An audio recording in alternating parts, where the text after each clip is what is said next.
mas mura din. Doon siya bibili. Tama?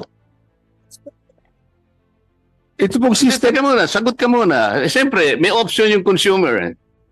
kung ang pinag-uusapan po natin Sumagot dito, ka muna. Tama o hindi? Ba't tayo mo sumagot? tayo po kasi as captive. Hindi, sasagot ka muna. Opo. Tinatanong lang, napakasimple eh.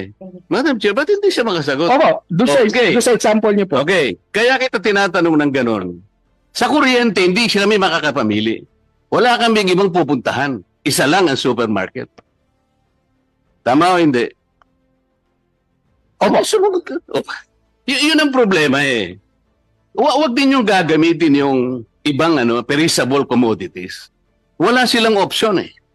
This is our problem. Kaya pinipilit ko kanina, and I thank you very much, Attorney Juan, nung sinabi mo, ay yung system loss, as you said, is an inherent operational characteristic. Inherent talaga to eh. Hindi mo mayaalis na mayroong mawawala. But this inherent operational loss is already admitted. It is known to all stakeholders bago kayo nagpasya na gumawa at mag-distribute ng kuryente.